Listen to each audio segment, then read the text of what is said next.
1960 চনত ভাষাক কেন্দ্ৰ কৰি অসমীয়া বাঙালীৰ ভাতৃঘাতী সংঘৰ্ষৰ সময়ত শ্ৰমজীৱী সাধাৰণ মানুহ বিভ্ৰান্ত আৰু বিভক্ত হৈ পৰিছিল।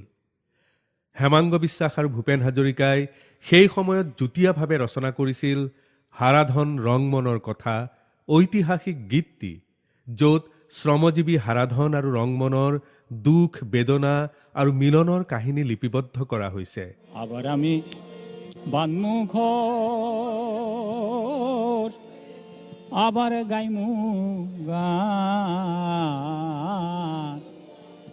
দুঃখে যদি পাষাণ গলে গলবে কি পরাণ।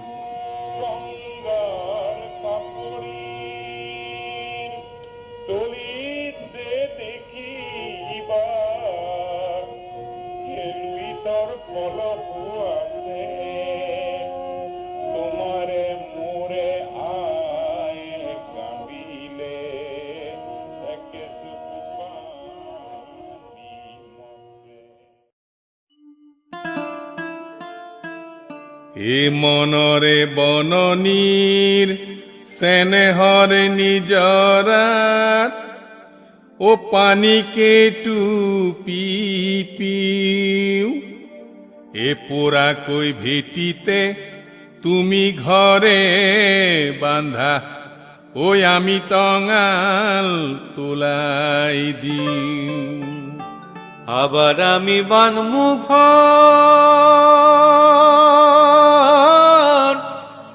আবার আমি গাইমু গান,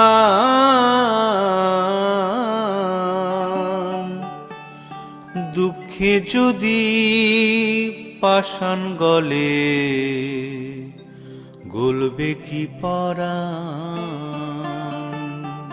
এলুই তর সাপরিত সাকয়ে কান্দিলে, এ মানুহৰ নাও খন চাই, এ মানুহৰ দুখতে মানুহে বুৰিব, ঐ আনকচোন দুখিবৰ নাই। পদ্মার তুফান উড়াইয়া নিল আমার সুখের ঘর, আমার সুখের ঘর উজান ঠেলা আইলাম আমি লুই তোরে আমার ভাঙা নাওয়ে বন্ধু তুমি দিলায় পাল,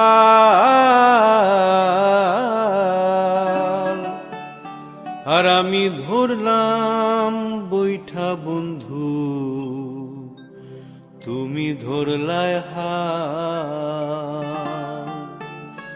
এ মিলন গানে আনলো বলো কে বিভেদের বান, কে বিভেদের বান, স্বর ভাঙিল ঘর ভাঙিল,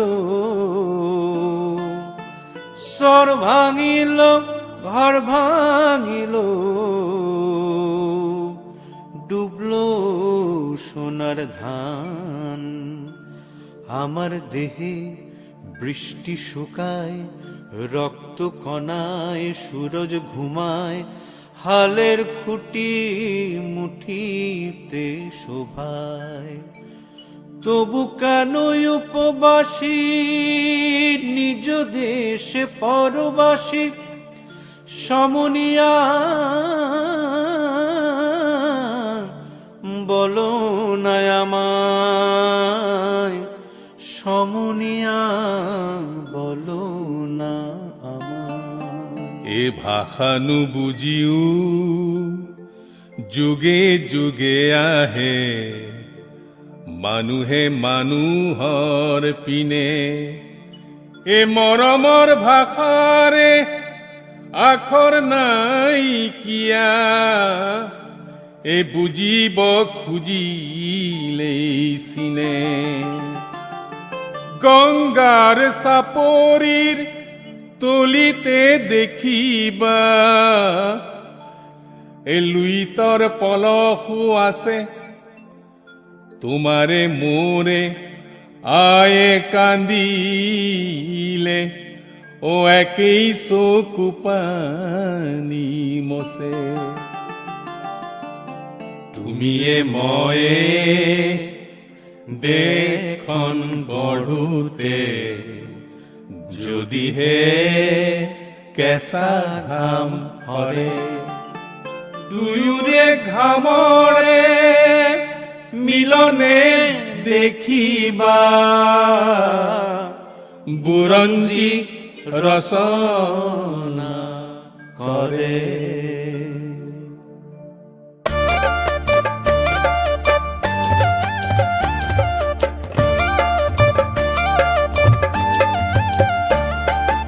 এনেনো দুখ লাগে বান্ধই এনেনো দুখ লাগে এমন দুঃখ লাগে রে বন্ধু এমন দুঃখ লাগে অতীতের দিনের মিলন স্মৃতি যখন মনে জাগে এনেনো ভাল লাগে বান্ধই এনেনো ভাল লাগে তুমি হিসা বীজ বান্ধই আমি কাটিম আলি তুমি ছড়ালে বীজ বন্ধু আমি কাটলাম আলি একই সঙ্গে ঘরে আনলাম সোনালি রূপশালী একেলগে চপাই আনিম ধান শুনো আলি এমন ভালো লাগে রে বন্ধু এমন ভালো লাগে এনেনো ভাল লাগে বান্ধই এনেনো ভাল লাগে তুমি নাচো বিহু নাচ আমি দিব তালি ঐক্য তানে মিলে যাবে বিহু ভাটিয়ালি একেলগে মিলি যাব বিহু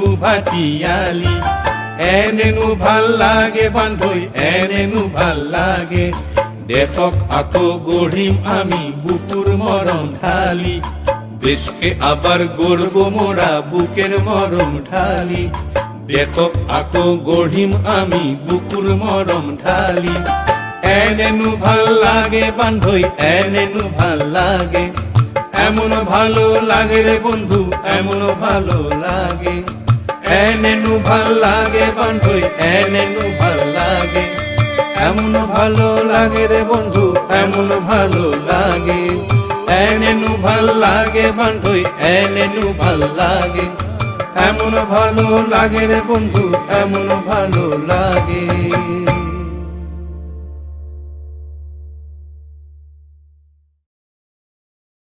আমার বাংলা উচ্চারণে ভুল হয়ে থাকবে শব্দ সংযোজনে ভুল হয়ে থাকবে বাংলা আমার মোটেই মাতৃভাষা হয় কিন্তু আমি মনে করি এবং বিশ্বাস করি যে গণতন্ত্র দাবি করে যে যেখানে বাংলা ভাষীরাই মূলত উপস্থিত সেখানে আমার উচিত চেষ্টাটুকু করা বাংলায় আমার যেটুকু বলার পরিবেশন করতে উপস্থিত করতে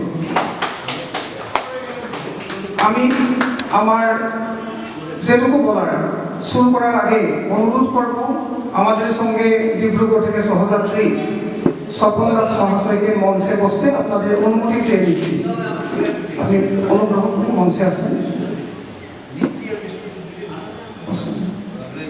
আমি কেন ওনাকে ডাকলাম আপনাদের অনুমতি নিয়ে সেটা বলার আগে আমি আপনাদেরকে একটা জিনিস দেখাই আপনাদের এই ব্যানারে লেখা 1600 সংখ্যা 1427 মানে বাংলা আমার হাতে দুটি পুস্তিকা আছে আমাদের মহাবিদ্যালয়ে যে 1427 মানে কত বছর হয়ে গেল মোটামুটি 700 বছর আমরা একই সময় প্রবাহে বসবাস করি আমরা একই সাংস্কৃতিক পরিমণ্ডলে বসবাস করি আমি আবার অনুমতি চেয়ে একটু স্বপন দাসের সঙ্গে পরিচয় করিয়ে দিচ্ছেন তোমাকে এটা গামছা পরিয়ে স্বাগত জানাচ্ছেন উদ্যানের সদস্য জীবন সরকার আর চন্দ্রবাবু চ্যাটার্জি একটা গামছা পরাচ্ছেন আর একটা পুত্র স্মারক দিচ্ছে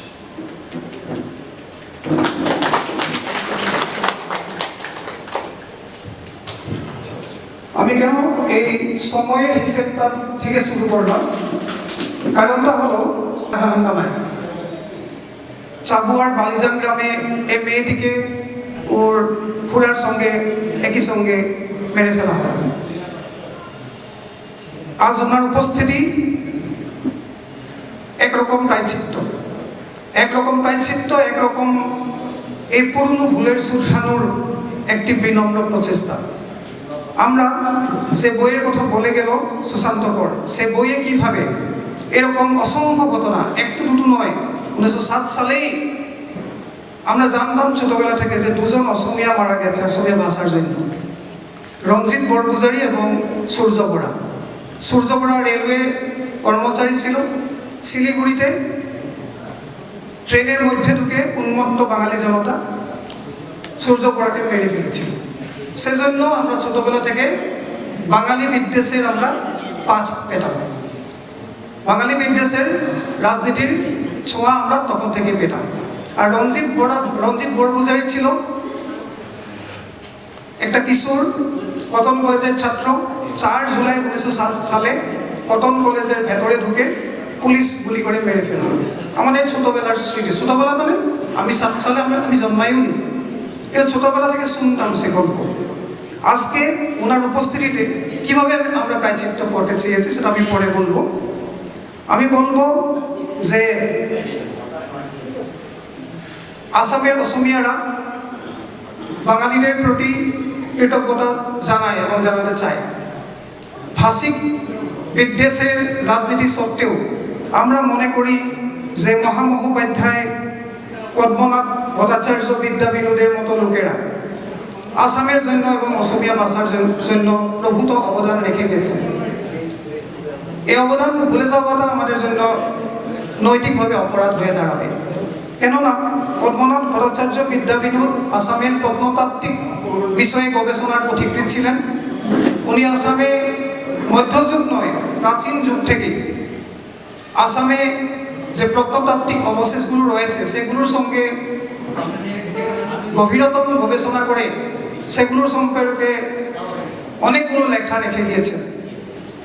রমেশচন্দ্র দত্তের কথাও আমি আজকে স্মরণ করব, যিনি অসমীয়া ভাষাকে স্বীকৃতি দেবার জন্য দাঁড়িয়েছিলেন। কলকাতার লোক ছিলেন, কিন্তু তাও অসমীয়া ভাষাকে আসামে পুনঃপ্রতিষ্ঠিত করার জন্য অবদান রেখে গিয়েছিলেন। আমরা স্মরণ করব রাজমোহন নাথকে। বরাক উপত্যকা থেকে এসে রাজমোহন নাথ একজন অভিযন্তা ছিলেন। আসামের কোনায় কোনায়, গ্রামে গ্রামে ঘুরে আসামের প্রত্নতাত্ত্বিক ঐতিহাসিক সম্পদগুলোকে শুধু উদ্ধার করা নয়, সেগুলোর সম্পর্কে বিদ্যায়তনিক গবেষণালব্ধ জ্ঞান উজাড় করে দিয়ে উনি যে সাক্ষ্য রেখে গিয়েছিলেন সেটা যদি আমরা স্মরণ না করি তাহলে আমাদের ইতিহাসকে আমরা ফিরে পাবো না। আমার যোরহাট, আমি যোরহাটের ছেলে, যোরহাটে বড় হয়েছে। আমার বাড়ি থেকে বেশি দূরে নয় বসবাস করতেন মধু মল্লিক। কলকাতা থেকে এসে ব্রিটিশ বিরোধী আসামের 1857 সালে যে মহাবিদ্রোহ, দেশজোড়া মহাবিদ্রোহ, মনিরাম দেওয়ান এবং আমার প্রপিতামহ, আমার ব্যক্তিগতভাবে আমার প্রপিতামহ পিয়ালি বড়ুয়া ফাঁসির মঞ্চে দাঁড়িয়েছিলেন 1858 সালের 24 ফেব্রুয়ারি। সে মনিরাম দেওয়ান এবং পিয়লি বড়ুয়ার সঙ্গে, পিয়লি ফুকন নয়, পিয়লি ফুকন অন্য একজন, যিনি ছিলেন কলকাতা থেকে আসে যোরহাটে বসবাস করতেন, মধু মল্লিক, আহোম রাজা কন্দর্পেশ্বর সিংহের গৃহ শিক্ষক, ইংরেজি শিক্ষক। আমি স্মরণ করব ধীরেন দত্তের মতো কাঠমিস্ত্রির ঘরের কবি, আসামের আধুনিক কবিতায় প্রগতিশীলতার যিনি জোয়ার এনেছিলেন, ধীরেন দত্তকে স্মরণ করব। অমলেন্দু গুহকে তো স্মরণ করবই, স্মরণ করব খুব বেশি করে আজকের দিনে হেমাঙ্গ বিশ্বাসকে। কেন করবো সে বিষয়ে আমি পরে বলবো, কেননা ইতিমধ্যে আপনারা গানের মধ্যে বলেই ফেলেছেন। হারাধন রঙ্গনের কথা গানের মধ্যে আপনারা বলেই ফেলেছেন। আর সেজন্য সুশান্ত করের মতো উদীয়মানরা যখন অসমীয়া এবং বাংলা দুটো ভাষার বিষয়ে গবেষণা করে থাকে, বাংলা ভাষার সিলেটি উপভাষা, আজকাল অবশ্য উপভাষা শব্দটা গৃহীত নয়, আজকাল কোনো ভাষার কোনো উপভাষা থাকে বলে ভাষাতাত্ত্বিকরা গ্রহণ করে না। কেননা যেগুলোকে আমরা আজকে উপভাষা বলি সেগুলো হয়তো স্বতন্ত্র ভাষা হিসেবে উদ্ভাসিত বিকশিত হয়ে উঠতেও পারে। সিলেটি ভাষা কিন্তু এখন লন্ডনে, ইংল্যান্ডে একটা স্বতন্ত্র ভাষা হিসেবে বিকশিত হয়ে উঠেছে। মধ্যপ্রাচ্যে সিলেটি ভাষা হিসেবেই বিকশিত হয়ে উঠেছে। কমতাপুরী ভাষাকে, রাজবংশীদের যে ভাষা, উত্তরবঙ্গে এবং আসামের পশ্চিম আসামে গোয়ালপাড়া, পুরনো গোয়ালপাড়াতে। সে রাজবংশীদের ভাষাটাকে একদা বিবেচনা করা হতো একটা উপভাষা হিসেবে, কিন্তু আজকাল নয়, সেটা একটা স্বতন্ত্র ভাষা হিসেবে, কামতাপুরী ভাষা বা গোয়ালপড়িয়া ভাষা, রাজবংশী ভাষা হিসেবে, প্রতিমা বড়ুয়া পান্ডের লোকগীতের ভাষা বিকশিত হয়ে ওঠার সম্পূর্ণ সম্ভাবনা দেখা যাচ্ছে। আমি বলেইনি, পরে বলতাম, আগেই বলিনি যে মান্য ভাষা এবং উপভাষার যে দ্বন্দ্ব, মান্য ভাষাটাকে খুব বেশি মান্যতা দিতে গিয়ে আঞ্চলিক কথ্য ভাষাগুলোকে দমন করাটা প্রতিটি ভাষার স্বাস্থ্যের জন্য ক্ষতিকর। বাংলা ভাষার স্বাস্থ্যের পক্ষে খুবই ক্ষতিকর হয়ে দাঁড়াচ্ছে ইতিমধ্যে। সিলেটি বা ঢাকাইয়া বা সাতগাঁইয়া বা ময়মনসিংহিয়া বা বিভিন্ন কথ্য আঞ্চলিক ভাষাগুলোকে দমন করা। যেমন একইভাবে অসমীয়া ভাষা, উজান আসামের শিবসাগর, পুরনো শিবসাগর ভাষাকে মান্যতা দিতে গিয়ে, গুরুত্ব দিতে গিয়ে, গোয়ালপড়িয়া উপভাষাকে দমন করতে গিয়ে, এবং কামরূপী এবং দরঙী এবং মরাণদের কথ্য ভাষাকে এবং আসামের অন্য বিভিন্ন জনজাতিতে অসমীয়া ভাষার স্বাস্থ্য সাংঘাতিকভাবে ক্ষতিগ্রস্ত হয়েছে। সেজন্যই মান্যতা সম্পর্কেও প্রশ্ন উঠবে। ভাষা সম্পর্কে আমাকে বলতে দেওয়া হয়েছে, সেজন্য বলবো ভাষা সম্পর্কে পুরনো ধারণাগুলোকেও ভেঙে খান খান করে দিতে হয়, সবগুলো গ্রহণ করতে নেই। পণ্ডিতদের বলা সব কথাকে মেনে নিতে হবে এরকম নয়। সময়ের অগ্নি পরীক্ষাতে যেগুলো দাঁড়াবে না, বাতিল করে দিতে হবে ছেটে ফুটে। আমি এখানে প্রশ্ন চিহ্ন উত্থাপন করব কতকগুলো গৃহীত ধারণার সম্পর্কে, যে আমাদের ভারতবর্ষে সংস্কৃত একটি দেবভাষা, স্বাভাবিকভাবে বিনা প্রশ্নে সংস্কৃত থাকবে সবার ঊর্ধ্বে, এবং প্রায় সমান্তরালভাবে সঙ্গে সঙ্গে পাশাপাশিভাবে থাকবে ইংরেজি। কিন্তু কি প্রশ্ন, আমি ইংরেজি শিক্ষাই দিই, আমি একজন ইংরেজি শিক্ষক, তাও আমি প্রশ্ন করি যে কেন ইংরেজি 70 বছর পরে, দেশের স্বাধীনতার 70 বছর পরে ইংরেজি কেন এই আধিপত্যের অবস্থানে থাকবে? কতদিন থাকবে? কতকাল থাকবে? সারা দুনিয়াতে ইংরেজি আধিপত্যের অবস্থান থেকে সরে যাচ্ছে। ইংরেজি আধিপত্য নেই বললেই চলে। ইংল্যান্ডের অর্থনৈতিক আধিপত্যের অবসান হয়েছে দুনিয়া জুড়ে।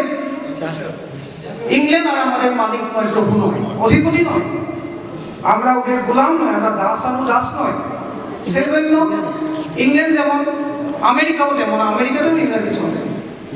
কিন্তু আমেরিকা এবং ইংল্যান্ডের আধিপত্যকে প্রত্যাহ্বান জানিয়ে ইউরোপের বিভিন্ন দেশ কিন্তু মাথাচাড়া দিয়ে উঠছে। জার্মানরা, ফরাসিরা, ইউরোপের একের পর এক দেশ উঠে আমেরিকা এবং ইংল্যান্ডের অর্থনৈতিক আধিপত্যকে প্রত্যাহ্বান জানাচ্ছে। ডলারের আধিপত্য অর্থনৈতিক দুনিয়ায় কেউ মানছে না। ডলারের একক আধিপত্য দুনিয়াতে থাকবে না। ইয়েন হচ্ছে, ইউয়ান হচ্ছে, জাপান এবং চীনের মুদ্রা সারা দুনিয়াতে প্রতিপত্তিশালী হয়ে উঠছে। আর তার সমানুপাতিকভাবে জাপানি ভাষার উদ্বোধন, সমানুপাতিকভাবে চীনা ভাষার উদ্বোধন, সমানুপাতিকভাবে ফরাসি এবং জার্মান ভাষার উদ্বোধন। ভবিষ্যতের দুনিয়াটা বহুভাষিক দুনিয়া হবে। ভবিষ্যতের দুনিয়াতে ইংরাজির একক আধিপত্য থাকবে না। কিন্তু আমরা দাসানুদাসানুগত্যে পুরোনো স্মৃতি থেকে আমরা যেন মুক্ত হতে পারছি না, মুক্ত করতে পারছি না। ব্রিটিশরা চলে গেল 70 বছর আগে, তাও আমরা সে আনুগত্য স্মৃতিটুকু বহন করতে কতটা পথ ইংরাজি বলতে পারি, তার বিচারে আমাদের পাণ্ডিত্যের এখনো বিবেচনা করা। সেজন্য আমি বলি যে ভাষাতে রাজনীতি থাকে। ভাষা একটা অত্যন্ত রাজনৈতিক বিষয়, মোটেই অরাজনৈতিক নয়। ভারতবর্ষে ইংরেজির আধিপত্যর পাশাপাশি সংস্কৃত, তার একটু নিচে আমরা যদি একটা পিরামিড সাজাই, একটু নিচে হিন্দি, তারপরে বাংলা, অসমিয়ার মতো আঞ্চলিক ভাষাগুলো, তারপরে বড় নেপালি, আদিবাসী, তারপরে তার নিচু তলায়। কেন নিচু তলায়? কেন উঁচু তলায়? কেন এত উঁচুতে? কেন পিরামিডের শীর্ষে? কেন কেউ কোনো ভাষা এত নিচু তলাতে থাকবেটা কেন? এই প্রশ্নটা উঠছে এবং উঠাতে হবে। কেননা আপনারা আমরা সবাই ভাষাভিত্তিক দাঙ্গা হাঙ্গামা এবং রক্তাক্ততার আমরা বলি। এই যে বসে আছেন আমাদের পাশে, আমি বললাম ওনার দিদি, আপন দিদি প্রণতিবালা দাস বলে ছোট্ট মেয়েটি, যে পড়তো অসমীয়া মাধ্যমে বালিজান গ্রামে, চাপুয়ার থেকে কয়েক কিলোমিটার মাত্র দূরে। 1907 সালের 9 জুলাই সন্ধ্যে একটা উন্মত্ত জনতা ওদের বাড়িতে হামলা করে এই ছোট্ট মেয়েটিকে মেরে ফেলেছিল। মৃত্যুর আগে অসমীয়া ভাষাতে বলা এই মেয়েটির শেষ অন্তিম বাক্যটা ছিল, স্যার মোর আইক না মারিব, স্যার মোর আইক না মারিব। অর্থটা হলো হত্যাকারীদের দলে ওই মেয়েটির অসমীয়া মাধ্যমের বিদ্যালয়ের একজন শিক্ষকও ছিল। আমরা আমাদের হাতে রক্ত মেখে নিয়েছি আমাদের ভাইদের বোনদের। 1907 সালে কি হলো আমি পরে বলবো, কিন্তু এখন বলবো যে সংস্কৃত এবং ইংরেজির আধিপত্যের একটু নিচে এই যে হিন্দির আধিপত্যটা থেকে এলো, কোথা থেকে হঠাৎ করে হিন্দি ভাষাটা আবির্ভূত হলো ভারতবর্ষের ভাষার প্রাঙ্গণে। 1800 সালের আগে ভারতবর্ষে হিন্দি বলে কোনো ভাষা ছিল বলে ভাষাটার ঠিকটা এখনো বলতে পারছি না। ইংরেজি 1800 সালে ফোর্ট উইলিয়ামে ব্রিটিশ সরকার হুকুম করে, লিখিত হুকুম করে একটা ভাষা তৈরি করার গবেষণা শুরু করে কলকাতার ফোর্ট উইলিয়ামে। বসুধা দামরিয়া আন্তর্জাতিক মানের একটি পণ্ডিত মহিলা, ভদ্র মহিলা, the nationalisation of Hindu traditions এখানে দেখিয়েছে হাজার হাজার প্রমাণ দিয়ে যে 1827 সালের আগে হিন্দি ভাষার কোনো অভিধান পর্যন্ত ছিল না। ব্রিটিশ সরকারের যে হুকুমটি ছিল সেখানে লেখা ছিল হিন্দুদের জন্য হিন্দুই একটা ভাষা বানাও, হিন্দুস্তানি ভাষা নয়। আমাদের হিন্দু মুসলমানের ঐক্যবদ্ধ হিন্দুস্তানি সঙ্গীতের ঐক্যবদ্ধ হিন্দুস্তানি ভাষা নয়, মুসলমানদের জন্য আলাদা ভাষা উর্দু বানাও, মুসলমানরা একই ভাষা বলবে না। এদেশের মানুষ একসঙ্গে দাঁড়িয়ে ব্রিটিশদের বিরুদ্ধে লড়তে যেন পারে না, সেজন্য হিন্দুদের জন্য একটা আলাদা ভাষা তৈরি করা, মুসলিমদের জন্য আলাদা ভাষা তৈরি করা। হিন্দুদের হিন্দুই ভাষা দেবনাগরী সংস্কৃত লিপিতে লেখা, মুসলমানদের ভাষা আরবি পার্সি লিপিতে লেখা। আলাদা করে দেওয়া, বিভাজন করে দেওয়া, বিভক্ত করে দেওয়া এই রাজনীতির অংশ হিসেবে হিন্দুই ভাষা তৈরি হয়েছিল। বাংলা ভাষার বিকাশের 1000 বছর পরে, মনে রাখবেন, অসমীয়া ভাষার বিকাশের 1000 বছর পরে। অসমীয়া ভাষার ইতিহাস যারা চর্চা করে তারা জানে যে চর্যাপদ থেকে আমরা দাবি করি, অসমীয়ারা দাবি করে চর্যাপদ থেকে, বাংলাও দাবি করে, বেশ কথা ভাষা চর্যাপদ থেকে উত্তরাধিকার দাবি করে। 1000 বছর বা তার থেকে একটু বেশি বা কম। কিন্তু এই যে হঠাৎ করে তৈরি হঠাৎ করে বানানো হিন্দুই, এই ভাষাটা যে রাষ্ট্রভাষা হয়ে গেল বা রাষ্ট্রভাষা সাংবিধানিকভাবে এখনো হয়নি, যদিও দাবি করে বসলো ভারতবর্ষের সব থেকে মান্য ভাষার মর্যাদা, সেটা রাজনীতির সঙ্গে সম্পর্কিত। ব্রিটিশরা চলে যাবার পরে দেশটা কে বা কারা নিয়ন্ত্রণ করবে? উত্তর ভারতের হিন্দি ভাষাভাষী উৎসবর্ণে হিন্দুরা নিয়ন্ত্রণ করবে এবং তারা তাদের ভাষা ছাপিয়ে দেবে।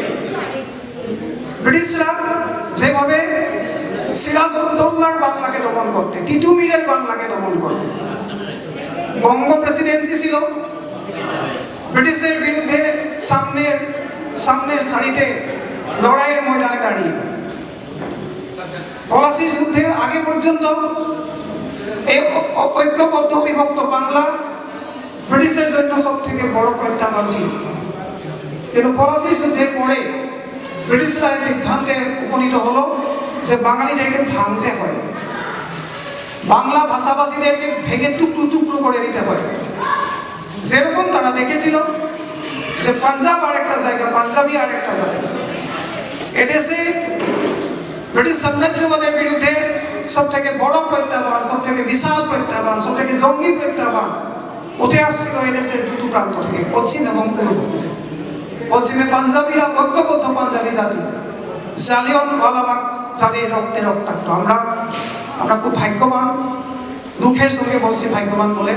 গত বছর সান্দনা শর্মা এবং আমি 13ই এপ্রিল আমরা জালিয়ানওয়ালাবাগে হাজির ছিলাম। 100 বছর যখন পুরো হলো, সম্পূর্ণ হলো জালিয়ানওয়ালাবাগের সে ভয়ঙ্কর গণহত্যার, আমরা সেখানে উপস্থিত ছিলাম। আমরা দেখেছিলাম অশ্রুতে সিক্ত, রক্তে সিক্ত 100 বছর আগে সেদিন অশ্রুতে সিক্ত জালিয়ানওয়ালাবাগের জমিকে আমরা স্পর্শ করেছি। আর অত্যন্ত দুঃখ নিয়ে উপলব্ধিতে উপনীত হয়েছি, যদি পাঞ্জাব একত্রিত হয়ে থাকতো পাঞ্জাবি জাতি আজকেও দিল্লির দরবারে দাঁড়িয়ে দিল্লিকে ঘেরাও করে সম্পূর্ণ অহিংসভাবে সারা দেশ এবং সারা দুনিয়াকে আলোড়িত করে ফেলেছে যে পাঞ্জাবিরা ছোট্ট ছোট্ট এবং খণ্ডিত এক টুকরো এক ফালি পাঞ্জাব, সে পাঞ্জাবটা সারা দেশকে থমকে দিয়েছে। এবং সেরকম ভাবে এই পাঞ্জাব ছিল উধাম সিং এর পাঞ্জাব, শহীদ আজম ভগৎ সিং এর পাঞ্জাব। 21 বছর পরে জালিয়ানওয়ালাবাগের বদলা নেওয়া উধাম সিং শহীদ আজমের পাঞ্জাব, সে পাঞ্জাব কিন্তু থমকে দাঁড়িয়ে গেল যখন ধর্মের ভিত্তিতে বিভাজন হয়ে গেল। পশ্চিম পাঞ্জাব রয়ে গেল পাকিস্তানে এবং হিন্দু শিখের পাঞ্জাব তা ভারতবর্ষ। কিন্তু তারপরেও কিন্তু পাঞ্জাব শান্তি পায়নি, পাঞ্জাবি জাতিকে কিন্তু তারপরেও শান্তিতে থাকতে দেয়নি ভারতবর্ষ। হিমাচল প্রদেশে একটুকু নিয়ে যাওয়া হলো, খণ্ডিত করা হলো। হারিয়ানাতে হিন্দুদেরকে নিয়ে যাওয়া হলো। হারিয়ানা, পাঞ্জাব, হিমাচল প্রদেশ টুকরো টুকরো করা হলো স্বাধীন ভারতবর্ষের ভেতরে।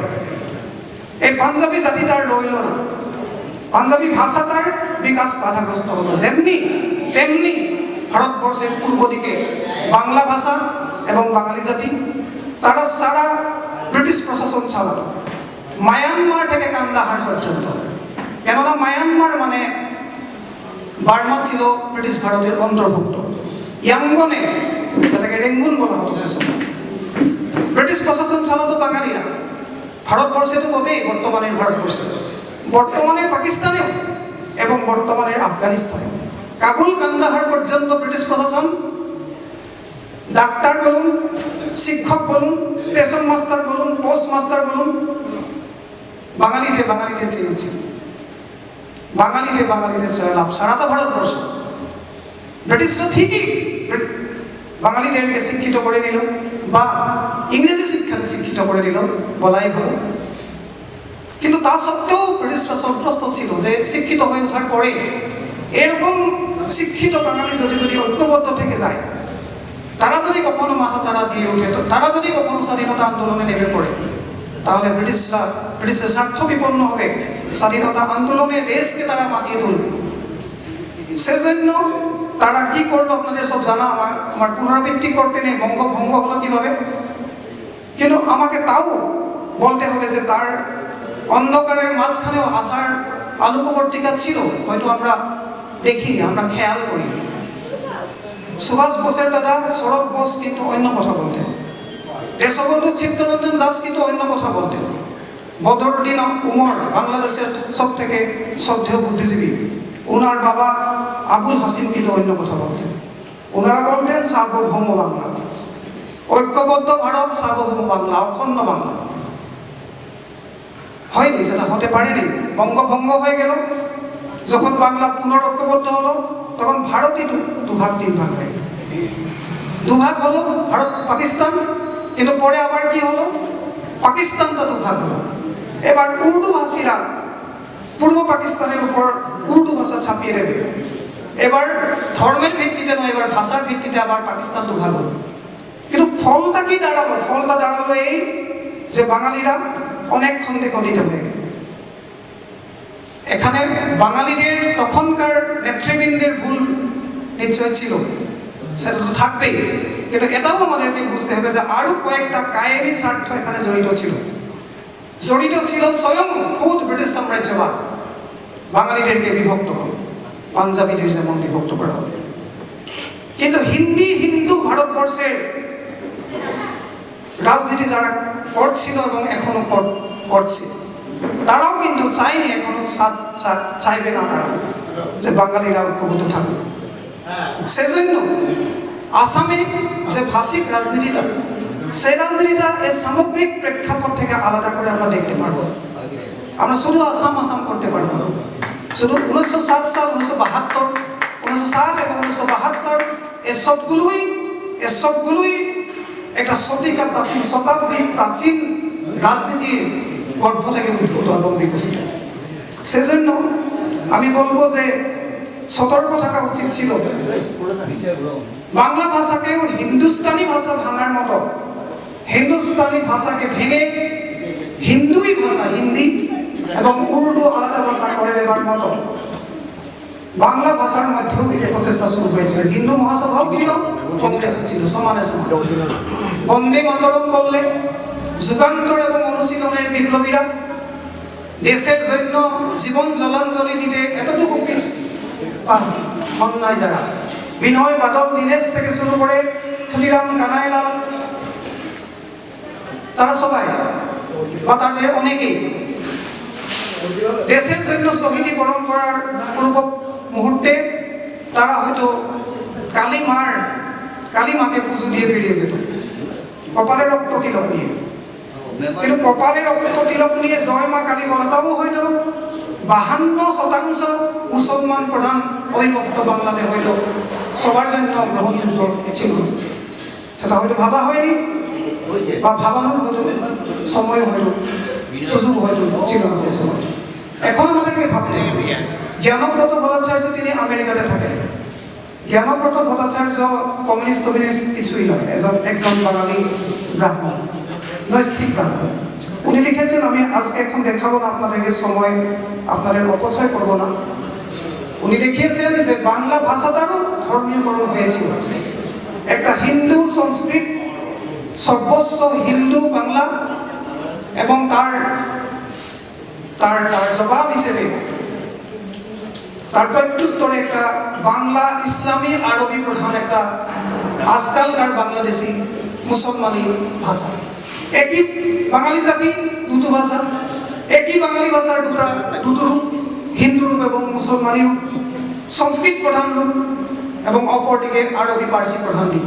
এভাবে একটি জাতি, একটি উদীয়মান জাতি, প্রতিশ্রুতি সম্পন্ন জাতি, একটি মেধাবী জাতি, একটা দুরন্ত জাতি, এই জাতিটাকে ভেঙে খান করে দেওয়া হবে।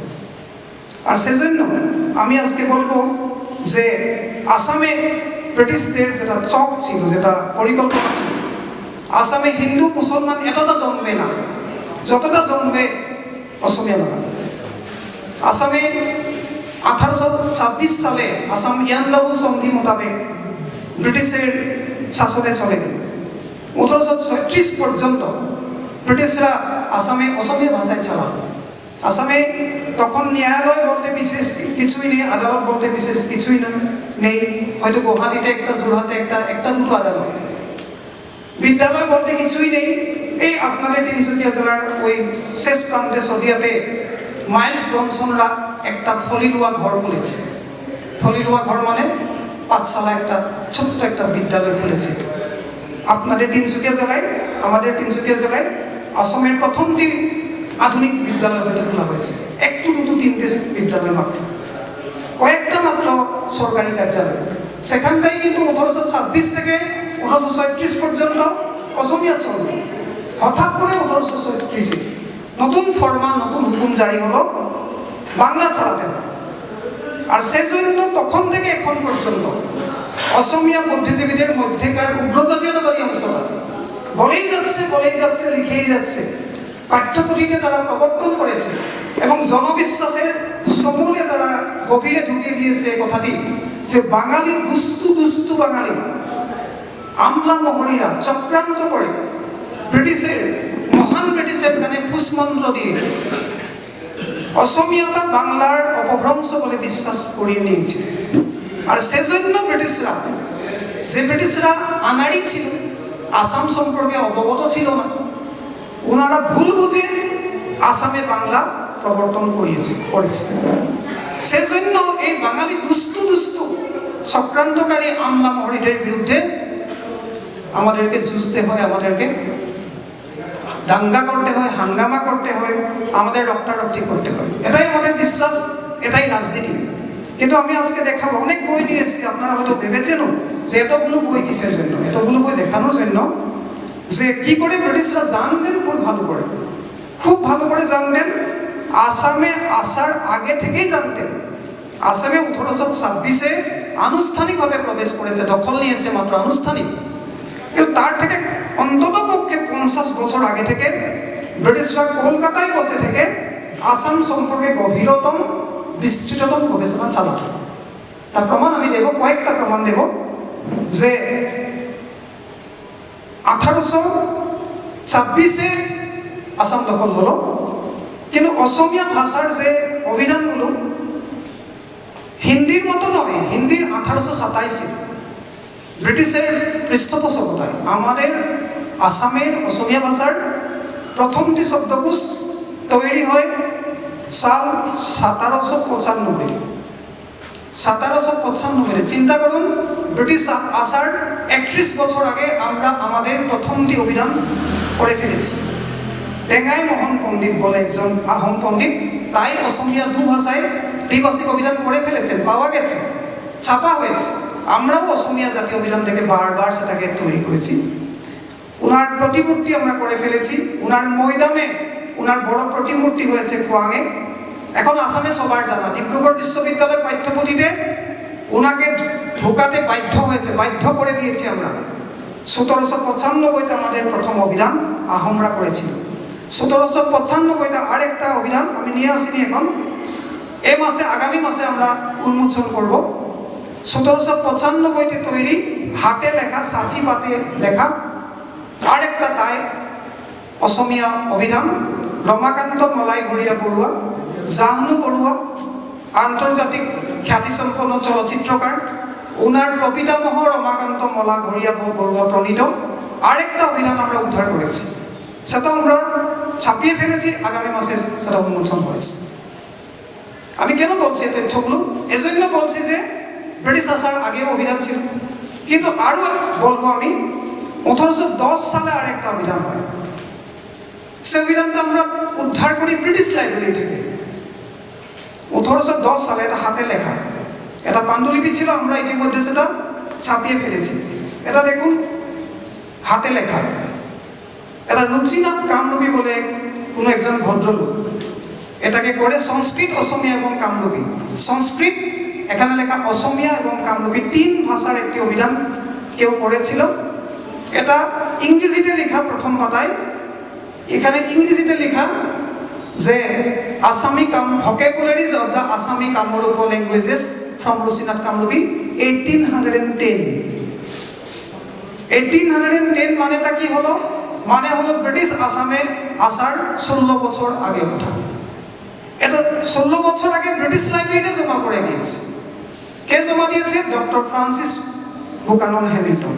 কে ডক্টর ফ্রান্সিস বুকানন হ্যামিল্টন? একজন ডাক্তার, একজন ডাক্তারও বটে, কলকাতা বটানিক্যাল গার্ডেনের সুপারিনটেন্ডেন্টও বটে, কলকাতা জুলজিক্যাল গার্ডেনের সুপারিনটেন্ডেন্টও বটে।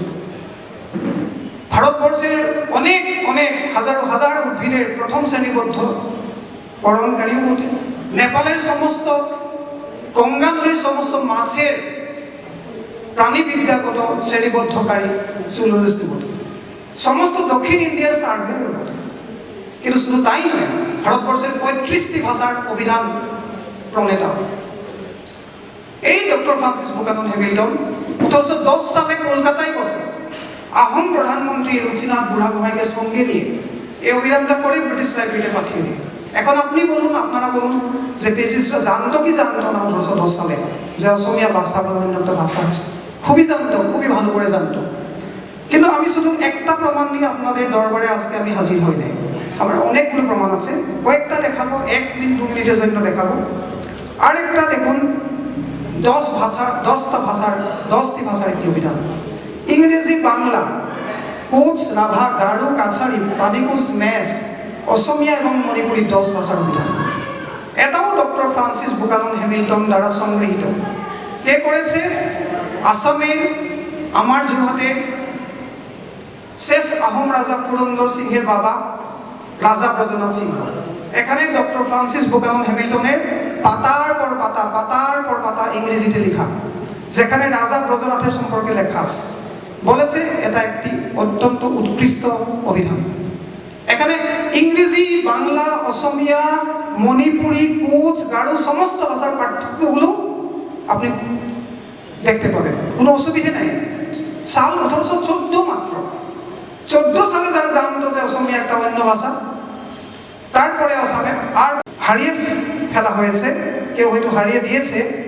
1836 সালে আমার যোরহাটে যাদুরাম ডেকা বড়ুয়া, যিনি মনিরাম দেওয়ানের বন্ধু ছিলেন, ইনি পালিয়েছিলেন মানের আমলে বাংলায় ছিলেন অনেক বছর, মনিরাম দেওয়ানের মতো, মনিরাম দেওয়ানের পরিবারের মতো।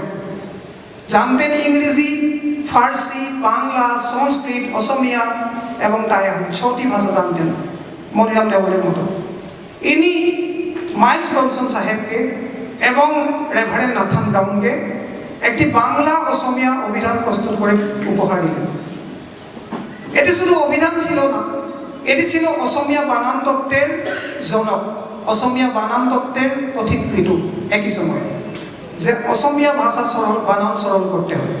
এটা পাওয়া যায় নাই এই যে অভিধানটি, কিন্তু ওনার সম্পর্কে আমরা বই বের করে দেখিয়ে দিয়েছি। একটা জ্যান্ত মানুষ ছিল, জেনকিন্স সাহাবকে দিয়ে দিয়েছে বলে জেনকিন্স সাহাব লিখে গিয়েছে। জেনকিন্স সাহাব 1836 সালে পেয়েছে এটি।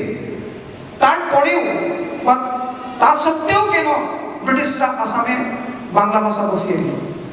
একটি রাজনীতি পরিষ্কার যে আগামীতে আসামের রাজনীতি হবে মূলত অসমিয়া বাঙালি সংঘর্ষ কেন্দ্রিক রাজনীতি। এই ভাষাভিত্তিক রাজনীতিতে রক্ত ঝরিয়ে শাসকের শোষকের রাজনীতি বর্তে থাকবে। সেজন্য পরিষ্কার, না বোঝার কিছুই নেই। 1836-এ মাইলস ব্রনসন সাহাব আর একটা অভিধান করে এই তিনসুকিয়া জেলায় বসে, সদিয়ায় বসে। মাইলস ব্রনসন আমেরিকা থেকে, মায়ানমারেও ছিল, আসামে পৌঁছেছিল তিনসুকিয়ায়, সদিয়ায় স্কুল করেছে 4টে ভাষা, ইংরেজি, সিংফো, নাগা এবং অসমিয়া। এখানে বসে ব্রিটিশরা পাই নাই, পেয়েছে, খুব পেয়েছে। তা সত্ত্বেও বাংলা ভাষা বসিয়ে চিরকালের জন্য যাতে একটা সংঘর্ষ এবং সংঘাতের রাজনীতি চলতে থাকে সেটা করেছিল। সেজন্য আমাদেরকে বুঝতে হবে যে আমরা ইতিহাসের নির্বুধ বলি আমরা হব কেন? আমরা একে অপরের বিরুদ্ধে দাঁড়াবো কেন যুদ্ধক্ষেত্রে? তারা আমাদেরকে সংঘর্ষে মত্ত করে তাদের আখের গোছাবে, আমরা মানব কেন? সেজন্য আমি আজকে এই সভায় এটা বলতে চাই যে আসামে এবং সমস্ত ভারতবর্ষে এই ভাষা নিয়ে যে রাজনীতিটি, বিভাজনের রাজনীতি, তার বিরুদ্ধে দাঁড়াতে হয়। কিন্তু দাঁড়িয়েছিল তো নেতাজি সুভাষ বোস। আজাদ হিন্দ ফৌজ কেন ইংরেজি নাম নেই নাই বলুন তো?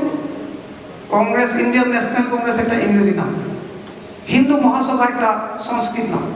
ভারতবর্ষের তখনকার সংগঠনগুলো হয় সংস্কৃত নাম নিত, না হলে ইংরেজি। কেন আজাদ হিন্দ ফৌজ তো ইংরেজি নাম, আজাদ হিন্দ ফৌজ বাংলাও নয়, কিন্তু অসমিয়াও নয়। উর্দুতে কেন রাখলো নামটা? কেন জয় হিন্দ বলা হলো বলুন? জয় একটা সংস্কৃত শব্দ, হিন্দ সংস্কৃত শব্দ নয়, হিন্দ আরবি শব্দ, পরিষ্কার। আরজি হুকুমতে আজাদি হিন্দ, কেন কেন আজাদ হিন্দ ফৌজের কর্নেল হবিবুর রহমান, কেন কেন জেনারেল শাহনওয়াজ খান, কেন জেনারেল মোহন সিং, কেন পুরো নেতৃত্বটা, পুরো আজাদ হিন্দ ফৌজের নেতৃত্বটা ভারতবর্ষের সমস্ত জায়গা থেকে উঠে আসা লোকদের, শিখদের এতগুলো শিখ, এতগুলো মুসলমান সর্বোচ্চ নেতৃত্বে কেন? এজন্য যে একটা ধর্ম নিরপেক্ষ এরকম একটা ভারত বানানো ভবিষ্যতে ভারত, যে ভারতের সমস্ত ধর্ম বিশ্বাসের লোক, সমস্ত ভাষাভাষী লোক সম্মান সহকারে বাঁচতে পারে, এরকম ভারতের স্বপ্ন ছিল। শরৎ বোস এবং আবুল হাসিমের স্বপ্ন সেরকম ছিল।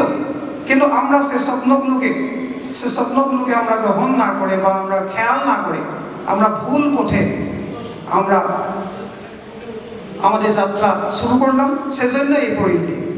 আর যদি আমরা নেতাজির সঙ্গে থাকতাম, আজাদ হিন্দ ফৌজের অন্তত সেটুকু আমরা নিতাম, তাহলে এই ডিব্রুগড় জেলা থেকে গিয়েছিল লোক, কিন্তু আজাদ হিন্দ ফৌজের আহ্বানে আপনারা জানেন যে আসামের ভাষা, অসমীয়া ভাষার, আধুনিক অসমীয়া ভাষার সব থেকে বড়, সব থেকে মহান, মহত্তম রূপকার, দিকপাল জ্যোতিপ্রসাদ আগরওয়ালা এবং বিষ্ণুপ্রসাদ রাভা।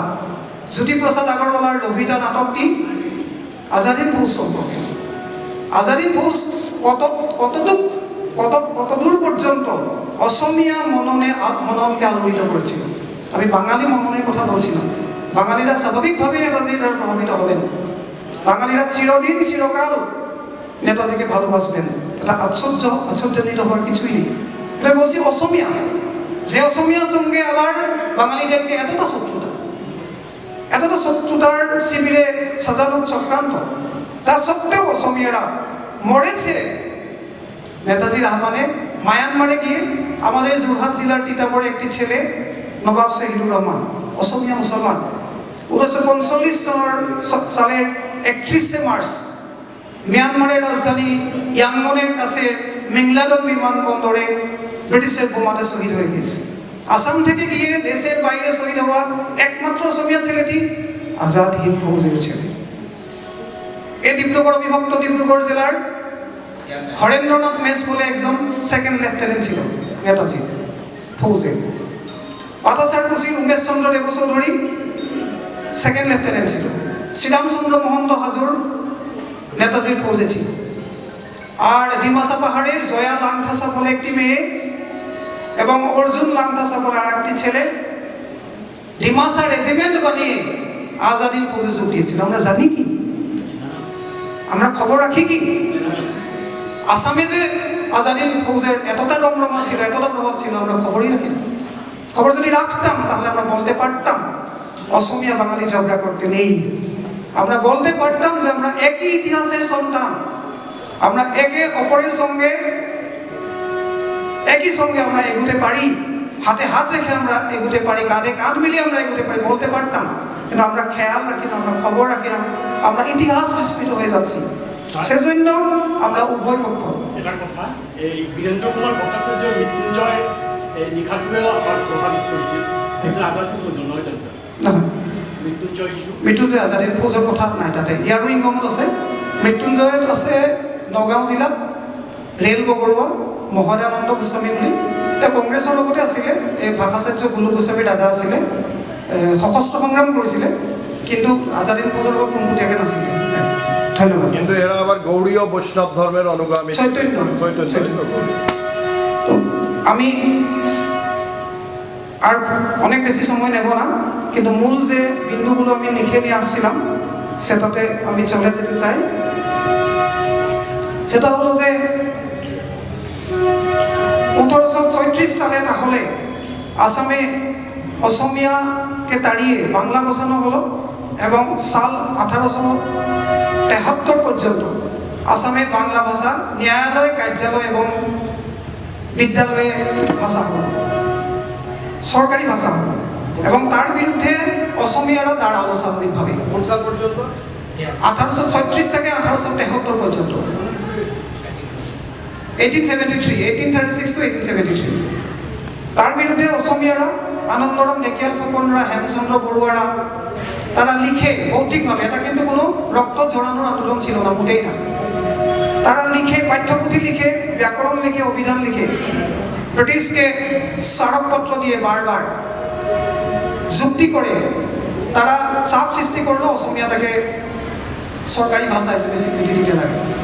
আর পাশাপাশি মার্কিন ব্যাপটিস্ট মিশনারিরা রেভারেন্ড মাইলস ব্রনসন এবং রেভারেন্ড নাথান ব্রাউনের নেতৃত্বে শিবসাগর থেকে প্রথমটি আধুনিক অসমীয়া পত্রিকা অরুণোদয়, অরুণোদয় নয়, অরুণোদয় মূর্ধন্য নয়, দন্তীয় নয়, ইয় নয়, রস্বই, অসমীয়ারা যেভাবে উচ্চারণ করে সহজভাবে অরুণোদয় বের করেছে 1846 সালের 1 জানুয়ারি থেকে টানা 40 বছর, টানা 40 বছর নিয়মিতভাবে মাসিক একটি পত্রিকা মিশনারিরা করেছে। তারা অসমীয়া ভাষাটাকে আধুনিক একটি ভাষা হিসাবে গড়ে তোলবার ক্ষেত্রে অনেকটা অবদান রেখেছিল।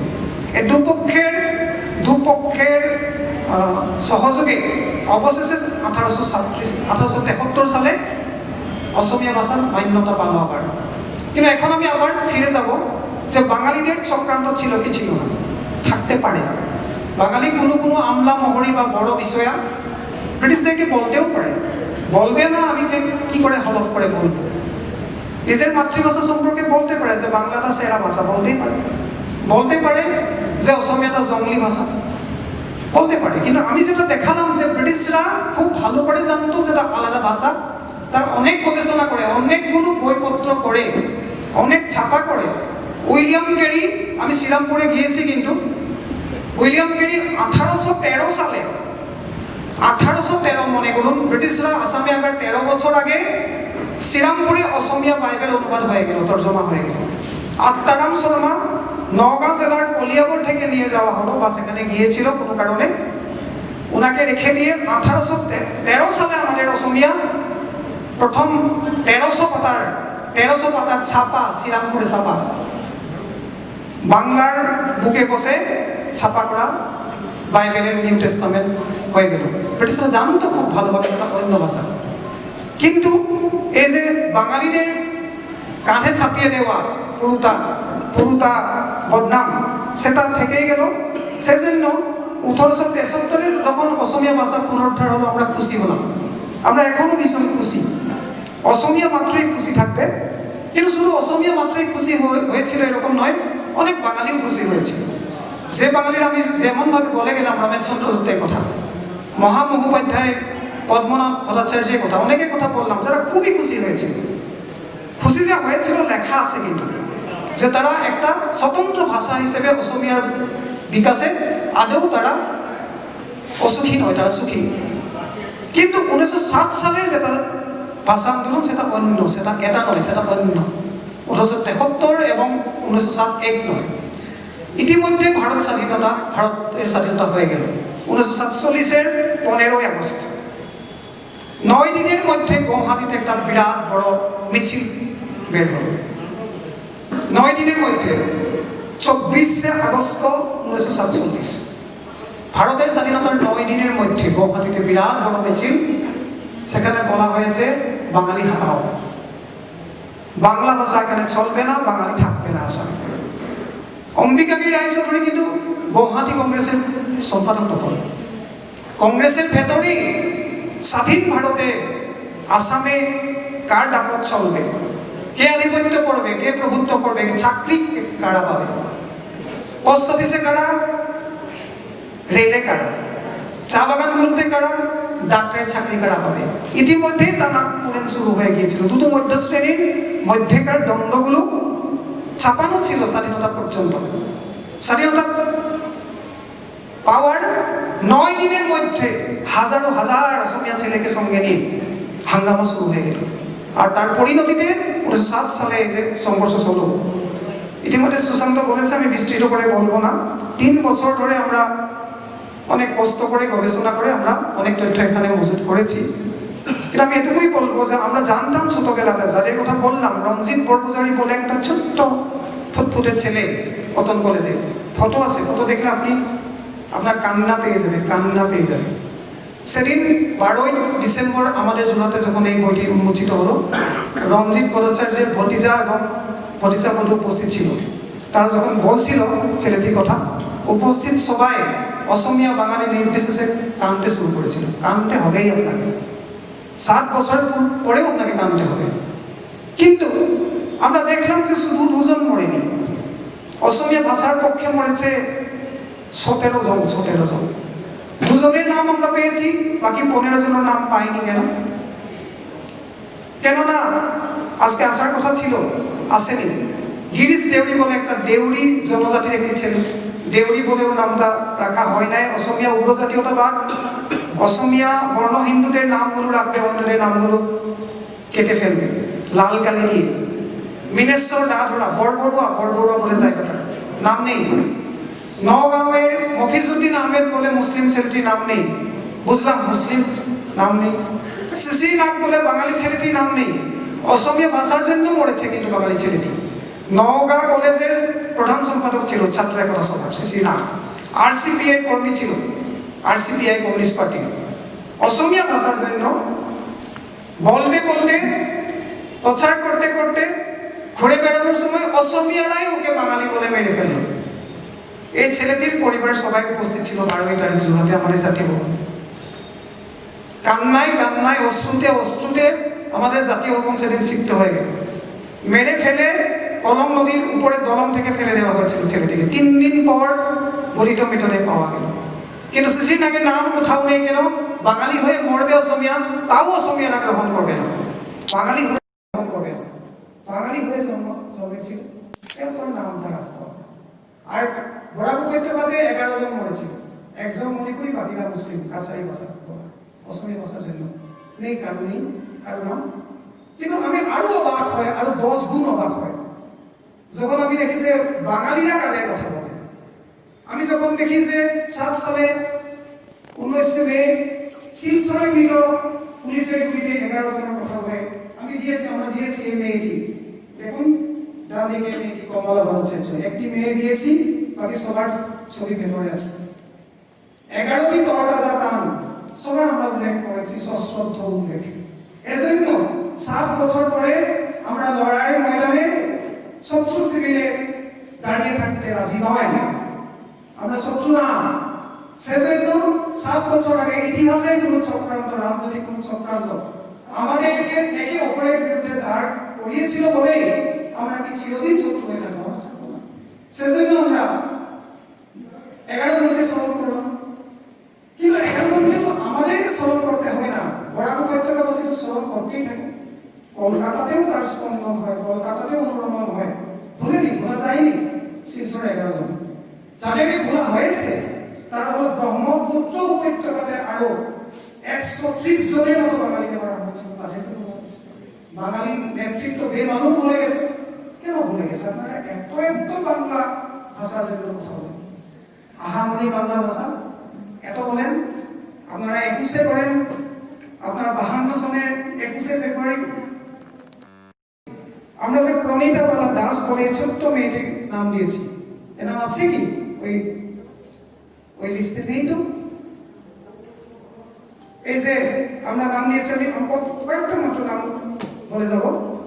গর্ভবতী মহিলাদেরকে মারা যখন হলো, গর্ভস্থ শিশুদের যখন মৃত্যু হলো, সারদা বালা বিশ্বাস গর্ভস্থ শিশু সমেত যে মারা হলো, এই যে গরিব মানুষদেরকে মারা হলো সমস্ত ব্রহ্মপুত্র উপত্যকা জুড়ে, গোড়েশ্বরে 4,000 ঘর জ্বালিয়ে দেওয়া হলো। বাঙালি জাতীয়তাবাদীদের, বাঙালি নেতৃত্বের কোনো বয়ানে এখনো পর্যন্ত নেই। কেন? এই রাজনীতিটা কি ব্রহ্মপুত্র উপত্যকা বনাম বরাক উপত্যকা চলবে? সেটা কি অসমীয়া বনাম বাঙালি চলবে চিরদিন? চলা উচিত কি? নয়। সেজন্য আমার মনে হয় যে আমি বাঙালি নয়, মোটেও নয়, কিন্তু আমার মনে হয় যে আমি অসমীয়া কি বাঙালি সেটা প্রশ্ন নেই, প্রশ্নটা আমার মানুষ হওয়া উচিত। সেজন্য আমার মনে হয় যে আগামীতে যদি একটা শান্তিপূর্ণ আসাম বানাতে হয়, তাহলে অতীতের এই ভয়ঙ্কর কলঙ্কগুলো মুছে দেওয়াটা আমার কর্তব্য, সত্যকে সমাধিস্থ করাটা আমার কর্তব্য নয়।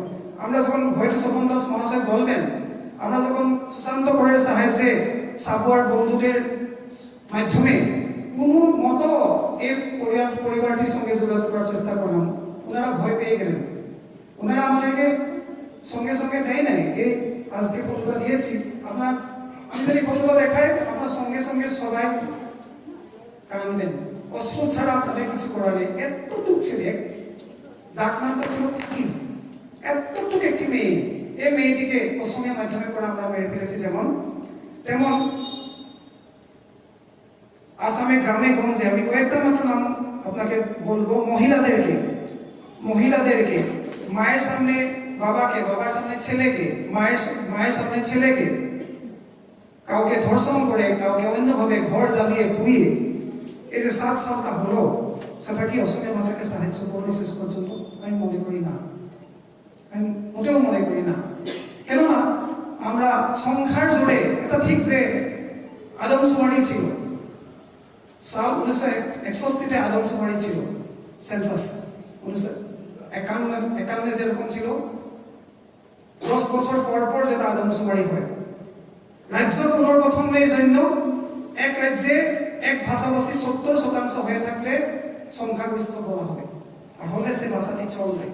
সে ভাষাভাষী জনগোষ্ঠীর আধিপত্য চলবে, প্রভুত্ব চলবে, চাকরি তারা পাবে, ঠিকা টুকরি তারা পাবে। সেজন্য অসমীয়া মধ্যশ্রেণী এবং বাঙালি মধ্যশ্রেণী যে দ্বন্দ্ব, সে দ্বন্দ্বে বাঙালিরা পিছু হতেছে অনেকদিন। 7 সালের এই হাঙ্গামার কোনো প্রয়োজন ছিল না। সেটা শেষ পর্যন্ত অসমীয়া ভাষাকে কি করলো ক্ষতি আমি বলি, আর তারপরে বলি বাঙালিদেরকেও চিন্তা করা উচিত। একই রকম কি বাংলায় হয় নাই? আমরা যেটা করলাম, অসমীয়ারা যেটা করলো, সেটা হলো 7 সালে ভাবা হলো যে বাঙালিদেরকেই আমরা দমাবো, বাঙালিদেরকে আমরা নিশ্চিহ্ন করে ফেলবো, অন্তত পক্ষে ভাষিকভাবে করে ফেললে সংখ্যালঘিষ্ঠ জাতি হয়ে যাবার পরে তাদেরকে বঞ্চিত করতে আমাদের উচিত হবে না। কিন্তু তখন ভাবা যায় নাই, অসমীয়া মধ্যশ্রেণী ভাবেনি যে এতে পার্বত্য জনজাতিরা ভীষণভাবে রেগে যাবে। আসামে শুধু অসমীয়া ভাষা একমাত্র যদি ভাষা হয়ে থাকে, শুধু বাঙালিরা খেপে যাবে না, বাঙালিরা ক্ষুণ্ণ হবে না, বাঙালিরা দুঃখিত হবে না। এই যে আসামটা ঘিরে যে সমস্ত পার্বত্য জেলাগুলো, তখন জেলা ছিল, তখন রাজ্য ছিল না। নাগা পাহাড় আসামের একটা জেলা ছিল, একটা রাজ্য না। মিজোরাম বলে কোনো রাজ্য ছিল না, মুসাই পাহাড় আসামের একটা জেলা ছিল। মেঘালয় বলে রাজ্য ছিল না, কিন্তু 7 সালে ছিল খাসি, জয়ন্তী এবং গারো পাহাড় জেলা আসামের ভেতরকার। কিন্তু এরা সবাই 7 সালে তারা হয়তো কিছু বলেনি, হয়তো তাদের আপত্তি ছিল, কিন্তু অসমীয়া বাঙালি মূল দ্বন্দ্ব হয়ে ওঠায় তারা হয়তো মূল সংঘর্ষের আঙ্গিনায় হয়তো তারা প্রবেশ করেনি, বা আমরা হয়তো তাদের প্রশ্নটা হয়তো মূল প্রশ্ন হিসেবে উঠে আসতে দেয় নাই তখন। তারপরে কি হলো, আমরা এখানে দেখিয়েছি যে মিজো এবং নাগা এবং খাসি এবং গারো যত সমস্ত পার্বত্য জনজাতি সবাই লিখেছে 7 সালের পরে আমরা সিদ্ধান্ত নিলাম আসামে আর থাকবো না, অসমীয়া ভাষীদের এই প্রভুত্ব এবং দাদাগিরি আমরা মানবো না। সেদিন হয়তো তারা বড় জোরসোর তারা হয়তো দাবিটা করে উঠতে পারেনি, কিন্তু তার সিদ্ধান্ত যে নিয়ে ফেলেছিল হাজার হাজার পাতা ইংরেজিতে লিখিত আছে। তারা বলেছে 7 সালে সিদ্ধান্ত হয়ে গেল, তারা হয়তো বের হয়ে গেছে 62-তে, হয়তো 70-এ, হয়তো 72-এ, কিন্তু সিদ্ধান্ত হয়ে গেল। কিন্তু শুধু সেটুকুই নয়, বড়রা 74-এ এসে তারা বড় ভাষার জন্য রোমান লিপি দাবি করলো। তখন আমরা কি করলাম, তোমরা কি করছো, এত অজ্ঞানীর কাম, এত মূর্খের কাম, তোমরা তোমাদের ভাষার জন্য রোমান লিপি কেন দাবি করছো? কোনো খ্রিস্টান মিশনারি বুঝি তোমাদের উস্কানি দিয়েছে? খ্রিস্টান মিশনারিরা এভাবে ভাঙন আনতে চেয়েছে, তোমরা সেটাতে বিশ্বাস করছো, সেটা মোটেও করবে না। অসমীয়া লিপি বড় ভাষার জন্য সব থেকে উত্তম, বিশ্বের সেরা হলো অসমীয়া লিপি। বড়রা মোটেই মানেনি, বড়রা বলছে আমাদের রোমান লিপি দাও, ইংরেজি লিপিটা দাও, এবিসিডি, সেটাই যথেষ্ট। আমরা তারপরে রেপ, তারপরে চন্দ্রবিন্দু, তারপরে জকার, ব্যঞ্জনচিহ্ন, এগুলো আমরা লাগাবো না। তোমাদের 250 যুক্তাক্ষর আমাদের কোনো প্রয়োজন নেই, তোমাদের ভাষার 758টা চিহ্ন আমাদের মোটেই প্রয়োজন নেই, এবিসিডি চলবে আমাদের। এখন আমরা কি বললাম, গুলি চলবে আমাদের লিপি মেনে নাও, গুলি চালিয়ে দিলাম আমরা। 74-এ শরৎচন্দ্র সিংহ নামক মহান গান্ধীবাদী নেতাটির আপাত মস্তক খদ্দর, সাদা খদ্দর, ওনার নেতৃত্বে গুলি চালিয়ে 18 জন বড়কে আমরা খতম করে ফেললাম। দেখো আমাদের শক্তি, আসামে থাকতে হলে অসমীয়া মানতে হবে। থাকলো কি তারা? এখন পুরোটা আসামে বড় সহযোগী ভাষা হয়ে গেছে, আর পুরোটা বিটিআর এলাকায় অসমীয়া ভাষা প্রথম জায়গায় নেই, দ্বিতীয় জায়গায় নেই, তৃতীয় জায়গায় চলে গেছে। বন্দুক দিয়ে কাউকে কি চিরদিন লবি রাখা যায়? বন্দুক দিয়ে কি ভাষা গ্রহণ করানো যায়? যায় না। এটুকু বলে আমি জিজ্ঞেস করবো, এখন বাংলায় হলোটা কি? এর থেকে আলাদা কিছু কি? এই যে বাংলা বিভাজনটা হয়ে গেল, এটা সম্পর্কে চিন্তা করতে নেই? এই যে আপনারা আজকে অত্যন্ত প্রাসঙ্গিকভাবে আপনারা উজানের যে এবারের সংখ্যাটি প্রকাশ করলেন, কি লেখা আছে? প্রত্যেক দেশ ভাগ। কেন আপনার দেশ ভাগ নিয়ে এত চিন্তিত এখন? কেন? যদি দেশ ভাগ ভালোই হলো, তাহলে দেশ ভাগের 70 বছর পরে কেন তিনসুকিয়ায় বসে আপনারা যারা কখনো আর ওপারে যাবেন না, চিরকালের জন্য যাবেন না, কেন দেশ ভাগ নিয়ে আপনারা এত চিন্তিত? কেন প্রচ্ছদপটে দেশ ভাগ শব্দটা অঙ্কন করে নিয়েছেন? কেন ব্যানারে লেখা দেশ ভাগ? কেন আপনাদের স্মৃতি এবং স্মৃতির আবহে, আপনাদের মনের গভীরতম কোণে কেন একটা ক্ষতচিহ্ন হিসাবে আজও দেশ ভাগ কেন বিরাজ করে বলুন? এজন্য যে ব্রিটিশ সাম্রাজ্যবাদের উস্কানিটা আমরা ভুল পথে গিয়েছিলাম।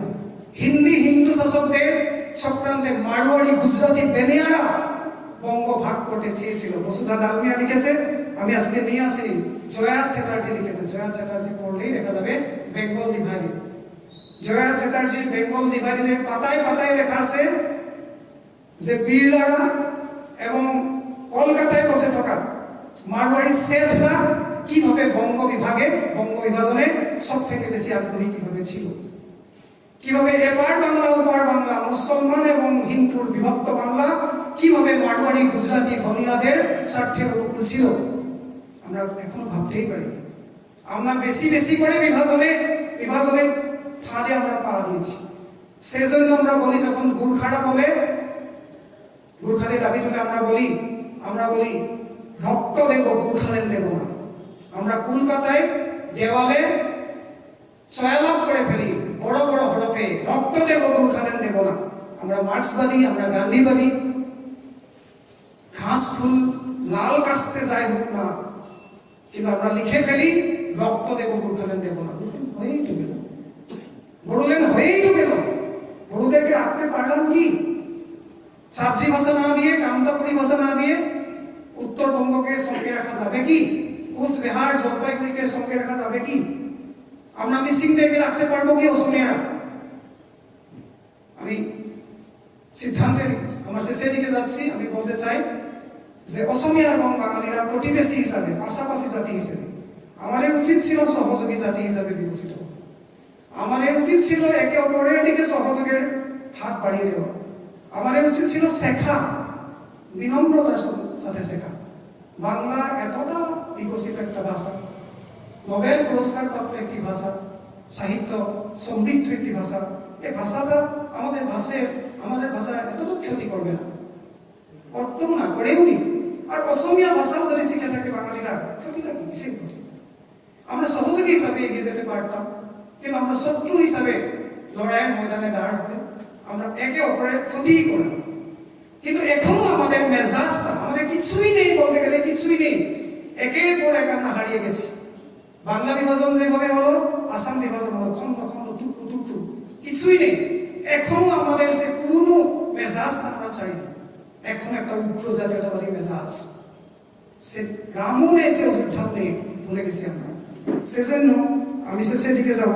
আমি বলবো যে আসুন আমরা 7 সালের সে ভাষা আন্দোলনের গর্ভ থেকে উঠে আসা মানবতার আওয়াজগুলোর দিকে ফিরে তাকাতে চাই যে হেমাঙ্গ বিশ্বাস লিখে গিয়েছিলেন, ভূপেন হাজারিকা এবং হেমাঙ্গ বিশ্বাস। আজকে সবার শুরুই হলো ভূপেন হাজারিকা এবং হেমাঙ্গ বিশ্বাসের কথা দিয়ে, শুরুই হলো হারাধন ব্রাহ্মণের কথা দিয়ে।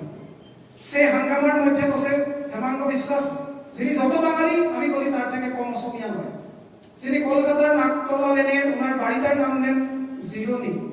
এর থেকে নিভাস সুন্দরতম অসমীয়া শব্দ আর কি হতে পারে বলুন? একটা বাড়ির কেউ নাম রাখবে জিরোনি থেকে সুন্দরতম অসমীয়া নাম আর হতেই পারে না। যে যিনি ওনার মেয়েটির নাম দেবেন রঙিলি, ডক্টর রঙিলি বিশ্বাস, রঙিলি, এর থেকে সুন্দর নিভাস গেয়ু গ্রাম্য অসমীয়া নাম কি হতে পারে? ছেলের নাম দেবেন লম্মন। সেরকম অসমীয়া হেমাঙ্গ বিশ্বাস বিহুর সম্পর্কে সব থেকে সুন্দরভাবে বলে গেছেন যিনি। মখাইল জানানোর নামের ধুলের জাদুকরটিকে বিশ্ব মঞ্চে উপস্থিত করেছিলেন যিনি। ভূপেন হাজারিকাকে ভূপেন হাজারিকা করে তুললেন যিনি। জ্যোতিপ্রসাদ আগরওয়ালা এবং বিষ্ণুপ্রসাদ রাভাকে এক মঞ্চে নিয়ে আসলেন যিনি। সেই হেমাঙ্গ বিশ্বাস সেদিন ভূপেন হাজারিকাকে ডেকে আনলেন এবং শিলং থেকে শুরু হলো যে সাংস্কৃতিক বাহিনী, সে বাহিনীর সম্পর্কে শুনলেন। কিন্তু উনি লিখে গিয়েছিলেন যে নগাঁওয়ে ঢিঙে রসধর, উনি লিখেছিলেন রসরাজ গাঁওবুড়া বলে এক অসমীয়া গাঁওবুড়া বাঙালিদেরকে বাঁচিয়েছিলেন। শুধু ওইটুকুই লেখা, একটাই শুধু নাম, একটাই শব্দ, রসরাজ। আমরা খুঁজে খুঁজে পৌঁছে গেলাম ঢিং, এবং ঢিঙের গ্রামে গ্রামে খোঁজ নিয়ে রসরাজ নয়, ভুল ছিল ওনার উল্লেখটা, রসধর ডেকা গাঁওবুড়াকে আমরা আবিষ্কার করলাম, যিনি সেই হাঙ্গামার মধ্যে দাঁড়িয়ে গ্রামের পর গ্রাম উৎপাদিত বাঙালি লোকদেরকে বাঁচিয়েছিলেন। আমরা ওনার সম্পর্কে বিস্তৃত লিখেছি, ওনার ছবিও দিয়েছি, কিভাবে ওনাকে আক্রান্ত হতে হয়েছিল অসমীয়া উগ্রজাতীয়তাবাদীদের দ্বারা, সেটাও লিখেছি। আমরা ধর্মনাথ বরঠাকুরের কথাও লিখেছি। ধর্মনাথ বরঠাকুর ছিলেন একজন মুক্তিযোদ্ধা, জাগিরোদ অঞ্চলে। জাগিরোদের সূর্য বড়া মারা গেলেন বাঙালির হাতে শিলিগুড়িতে। রক্তাক্ত দেহতা পর্যন্ত পাওয়া যায় না। উন্মত্ত মানুষের হাতে নিহত অসমীয়া সাহিত্যিক, অসমীয়া নাট্যকার, অসমীয়া গীতিকার, অসমীয়া সাংবাদিক, অসমীয়া পত্রিকা সম্পাদক, 3 মাসের একটি মেয়ের বাবা, সূর্যপরার মৃতদেহটুকু পাওয়া যায় নাই। ভেবে দেখুন জাগিরোদের মানুষ কিরকম উন্মত্ত হবে, ঠিক সেরকম উন্মত্ত হয়েছিল। আর তারা চোখের সামনে যে বাঙালিকে পাবে তাকেই মেরে ফেলবে এরকম উন্মত্ত হয়েছিল, মেরেই ফেলছিল। কিন্তু তাদের সামনে দাঁড়িয়ে একটি উৎসু, একটি ভদ্রলোক, উৎসু মানে শারীরিকভাবে ছোট নয়, উৎসু মাপের একটি লোক, ধর্মনাথ ভট্টাচার্য, সেদিন বলল, আমাকে না মেরে এক পাও এগোতে পারবে না তোমরা। রুখে দাঁড়ালো, বন্ধ করে দিল। একটা উন্মত্ত জনতাকে একটি বয়স্ক লোক, ঋষিকুটির একটি লোক, ধর্মনাথ ভট্টাচার্য তো অসম্ভব ছিল। যারা মেরেছিল প্রণীতা বলা দাসকে, ওর আপন গৃহশিক্ষক, সে অসমিয়া ছিল, কিন্তু ধর্মনাথ ভট্টাচার্য অসমিয়া ছিল। সেরকম মদন বড়ুয়া খোয়ামের হেডমাস্টার অসমিয়া ছিল, বাঁচিয়েছে অনেককে। সেজন্য আমরা কোন কথাটাকে এখন গুরুত্ব দেব? যারা মেরেছে শুধু তাদেরকে মনে রাখবো, যারা বাঁচিয়েছে তাদেরকে কি ভুলে যাব? আমরা সবাইকে মনে রাখবো, যেটুকু অশুভ সেগুলোকেও আমরা চিহ্নিত করবো, কিন্তু শুভ যেটুকু সেগুলোকে আমরা আগলে রাখবো, সুখের মনির মতো বাঁচাবো সেটুকুকে। সেজন্য আমি বলি যে হেমাঙ্গ বিশ্বাস এবং ভূপেন হাজরিকার পথ দিয়ে আমরা চলি, এগিয়ে যাই। আর সেটা যদি না করি তাহলে আমরা ভোটার হব, ডিটেনশন ক্যাম্পে থাকবো, দুলাল পালের মতো আমরা ক্ষণ বন্দি করব। কখন আসবে, কার কটবে, কখন জানুয়ারি মাস আসবে, কখন বাড়িতে আবার হানা শুরু হবে, কখন এনআরসি লিগেসিলতা ধন্য হয়ে খুঁজে বেড়াতে হবে, কখন অপমানিত হতে হবে, কখন আবার হাঙ্গামা হবে, তারপর চেয়ে থাকতে হবে। সেজন্য আমি শেষ করি এটা বলেই যে চিলাপথারে যারা মারা গেল, স্বাধীন দেশে দেশ ভাগের পরে দেশে, কিন্তু মনে করবেন যে দেশটা আপনাদের, যে দেশটা সমস্ত হিন্দুদের বলা হলো, বাঙালি হিন্দুদের তো বটেই, সে দেশে আছে 1983-তে শিলাপথারে কত বাঙালি মারা গেল? 4,000। কেন বাঙালি সংগঠন মনে করছে না? কেন কোনো বাঙালি সংগঠন চুপ করে আছে কেন বলুন তো? শিলাপথারের 4,000 বাঙালি সম্পর্কে কেউ একটা শব্দ পর্যন্ত উচ্চারণ করছে না কেন? কি অসুবিধাটা আছে বলুন? আর কেন ডিটেনশন ক্যাম্পে যারা মারা গেছে পর তাদের সঙ্গে কথা বলা হচ্ছে না কেন? কথা বলতে হবে। আমাদেরকে ইতিহাস ক্ষমা করবে না, ইতিহাস আমাদেরকে জবাব খুঁজবেই। সেজন্য ইতিহাসের এজলাসে দাঁড়িয়ে সমস্ত প্রশ্নের যদি উত্তর দিতে হয়, আমি ভুলে গেলাম এই কথাটাও বলতে যে ভূপেন হাজারিকাকে কিন্তু বাঁচিয়েছিল কলকাতাতে একটি বাঙালি মহিলা। ভূপেন হাজারিকা লিখেছে একটি বাঙালি যৌনকর্মী বাঁচিয়েছে। হরেশ্বর গোস্বামী আসামের বিধানসভার বিরোধী দলপতি, ওনাকে বাঁচিয়েছে কজন বাঙালি, বাঁচাতে গিয়ে প্রাণও দিয়েছে। আমরা সবাইকে মনে রাখবো। আর আমি এটাই বলবো শেষে যে অসমীয়া এবং বাঙালি দুটো জাতিকে গণতান্ত্রিক হতে হবে, ধর্ম নিরপেক্ষ জাতি বানাতে হবে। আজাদ হিন্দ ফৌজের পথ পেয়ে, আজাদ হিন্দ ফৌজের পথ যেটা দেখিয়ে গিয়েছে, হিন্দু এবং মুসলমানকে নিয়েই শুধু নয়, জনজাতিদেরকে মর্যাদা দিয়ে, আদিবাসীদেরকে ভুললে চলবে না। এই যে আমাদের ভাষাগুলো, ডক্টর বাণীকান্ত কাকতি উনি লিখে গেছেন অসমীয়া ভাষার অধস্তরটা অস্ট্রিক ভাষা। অস্ট্রিক ভাষা মানে আদিবাসী, মুন্ডা, সাঁওতাল, খাসিদের ভাষা। কিন্তু বাংলা ভাষাগুলো ডক্টর সুনীতি কুমার চ্যাটার্জিও লিখেছেন যে বাংলা ভাষারও অধস্তরে অস্ট্রিক, বঙ্গ শব্দটাই নাকি অস্ট্রিক। অস্ট্রিক সাঁওতালি মুন্ডাদের বুঙা শব্দ থেকে আসা। আমরা কি উৎসবর্ণের উৎসবর্ণের সংস্কৃত সর্বস্ব নত্যবিধি সত্যবিধির জঞ্জাল দিয়ে পরিপূর্ণ একটা বাংলা, একটা অসমীয়া, যে বাংলা যে অসমীয়া নতুন প্রজন্ম শিখছে না, স্পষ্ট আমাদের সভাপতি মহাশয় বলে গেলেন নতুন প্রজন্ম এই অসমীয়া নিয়ে মোটেও আগ্রহী নয়, শিখছে না। আমরা পাঠাচ্ছি না আমাদের পরবর্তী প্রজন্মকে অসমীয়া মাধ্যমে, সে নিদারুণ সত্যতা স্বীকার করতে হবে। বাঙালি নতুন প্রজন্ম বাংলা মাধ্যম বিদ্যালয়ে যাচ্ছে না, ইংরেজি মাধ্যমে যাচ্ছে। হিন্দি এবং ইংরেজি মেশানো কিছু একটা শিখছে, বাংলাও নয়, হিন্দিও নয়, ইংরেজিও নয়। আমাদের নতুন প্রজন্ম অসমীয়া হিন্দিও শিখছে, একটু হিন্দি একটু ইংরেজি মিশিয়ে অসমীয়া। সেটা অন্তত পক্ষে অসমীয়া নয়, অসমীয়াও বাঁচল না, বাংলাও বাঁচল না। সব ভাষারই সমালোচিত হলো এই বিশ্বায়নের এই বিরাট যে আসছে,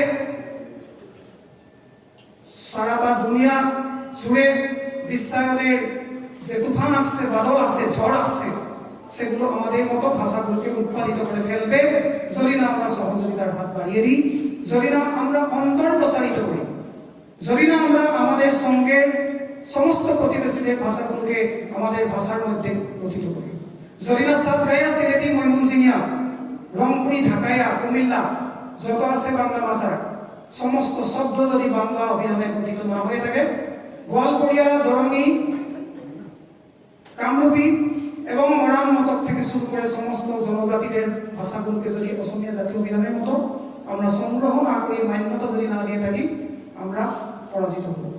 21 শতাব্দীর বিশ্ব দরবারে আমাদের অস্তিত্ব থাকবে না। এই উপলব্ধি থেকে আপনাদের সবাইকে আহ্বান জানিয়ে আমার বক্তব্য শেষ করলাম। হারাধন মনারির যে কথা, সে কথাটা বুকে নিয়ে এই যে নিহত ছোট ছোট ছেলেমেয়েরা, তাদের স্মৃতি বুকে সতেজ রেখে আসুন আমরা একসঙ্গে কাজ করার, সমস্ত ভাষাগুলোকে বাঁচানোর ব্রত নিয়ে এখান থেকে ফিরে যাই। ধন্যবাদ। উপস্থিত আছেন তাদের সবাইকে আমি আন্তরিক অভিনন্দন জানাচ্ছি। উজান ষোড়শী হয়েছে।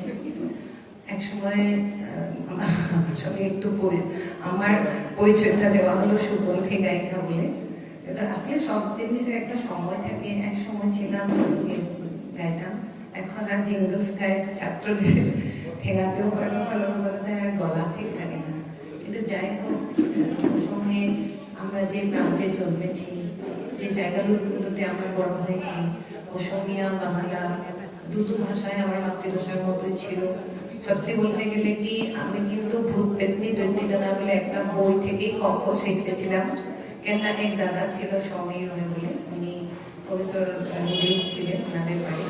এক সময় আমরা বাগানে বসেছিলাম, উনি আমাকে খুব গল্প বলতো। আমার দাদা আছে এখানে এই সময়, নিজের দাদা, ও সমবয়সী বন্ধু ছিল। ওনাদের বাড়িতে এক ট্রাঙ্ক ছিল, ভূত পেতনি দৈত্যদানা, ঠাকুমার ঝুলি, এ ধরনের টুনটুনির বই এগুলো ছিল, অনেকগুলো সুতারা ছিল। তখন আমার ওই বইগুলো দেখে আমার খুব পড়তে ইচ্ছে হতো। তখন আমি স্কুল যাইনি, কিন্তু উনি আমাকে মন্দভূতের গল্প বলতো, অনেকগুলো বলতো। একসময় কি হলো, দাদার কিছু কাজ থাকতো, গল্প দাদা বলা শেষ করে উনি চলে যেতেন। তাই আমার এমন লাগতো আমি নিজেই করে ফেলি। তখন অক্ষরও শিখিনি। তো ওনাকে বলতাম যে কিভাবে পড়েছো আমাকে বলে দাও। তো উনি আমাকে ওই বই থেকে, ভূত পেতনি দৈত্যদানা থেকে আমাকে অ শিখিয়েছিলেন। তাই বলতে গেলে এক ধরনের অনেক বাঙালি বন্ধু ছিল, অনেক বাঙালি বইপত্র পড়েছি, বড় হয়ে বাঙালি সিরিয়াস চিন্তা ভাবনা নিয়েও প্রবাহিত হয়েছি, গান শিখেছি কতগুলো বন্ধুর থেকে, একসঙ্গে কত খাওয়া খেয়েছি, কত খেজুর গুড়ের পায়েস খেয়েছি, চিতই পিঠা, কুলের পিঠা পর্যন্ত সমস্ত কিছু। যেমন আমাদের ধরনের হয়ে যায় অসমীয়া বাঙালিদের, যেমন যখন বাঙালি বড়ি দিচ্ছিলেন, তখন আমাদের মাও সঙ্গে বড়ি দেয়। এবং যখন আমাদের মা পিঠা বানাবার জন্য বড় চাউলের পিঠা বানায়, তখন বৌদি বসে বানায়। এই ধরনের এগুলো কথা বলতে খুব ভালো লাগে, শুনতেও ভালো লাগে, এই ধরনের বড় বড় কথা। তো তার মধ্যে যে রাজনীতিগুলো থাকে, আজকে যে অধ্যাপকের অমূল্য সময় আপনাদেরকে বলেছেন, ওটা ভীষণ বিভৎস।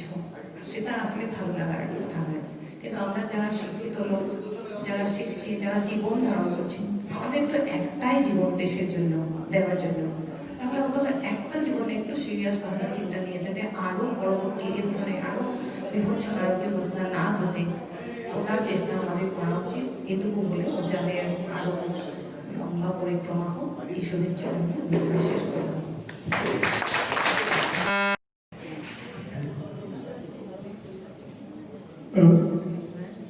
আমি আজকে বলছি, যখন আমার এই ইনসিডেন্ট হয়েছিল, আমার বয়স ছিল 3 বছর।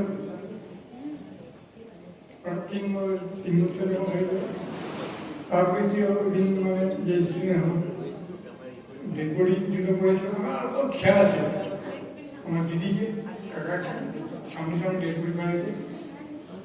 তারপরে আমি যখন অনেক কিছু ঘটনা হলো, 17 বছর কেসে কোনো ইয়া পেলাম না, মানে ট্রেনিং আসলো বাড়িতে, ট্রেনিং আসছে, কে ট্রেনিং দিয়েছে যাই না, বাই টেলিফোন। তারপরে কি এ করতে 17 বছর আমাদের সবাই এডুকেশন লাগে।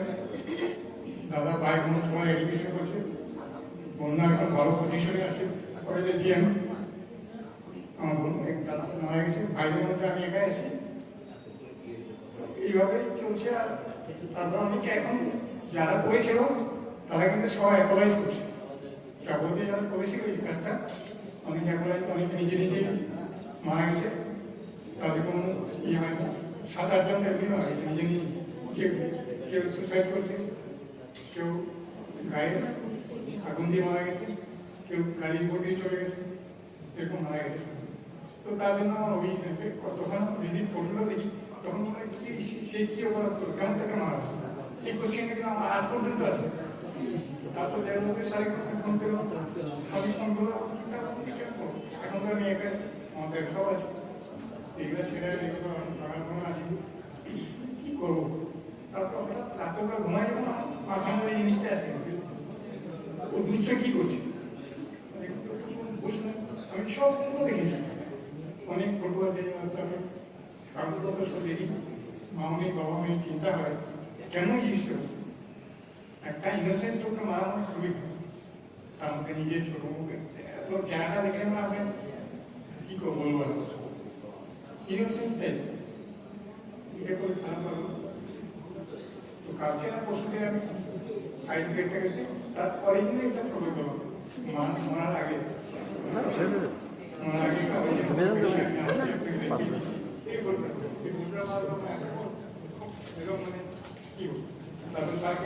দিদি ছবিটা তুলুন, ওই দিদি ছবিটা তুলুন, কাছে থেকে ছবি তুলুন, এখানে এখানে এইখানে।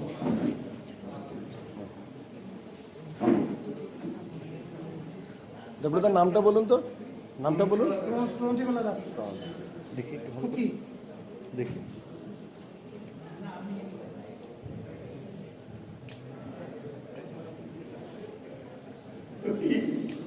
এইভাবেই চলো। তারপর কখন ভাবি এদের সাথে সবাই আমার ভালো চাপতে আছে, যতই লোক আছে লোক আছে সাথে ভালো সবাই ভালো, ওদেরকে দেখে আমাদের দিকে, কিন্তু এইটা বলছি এই জিনিসের মধ্যে কেন থাকে প্রতিশোধটা। তারপর যেখানে আমাদের বাড়ি ছিল, যেখানে আমার দিদির বেরিয়েছিল, আমি গীত করলাম, সেইখানে গীত করলাম। আজকে সেখানে আমি বাগান করতে চলে গেছি, ওইখানে বাগান করে গেছি, ওই স্মৃতিটা গেছি। স্মৃতির মধ্যে একটা গাছ ছিল, লিচু গাছ, এই গাছটা এখন পর্যন্ত আছে, কেউ গেলে দেখতে ওই আর কি। এতটুকুই বলবো, আর বেশি কিছু বলবো না। সব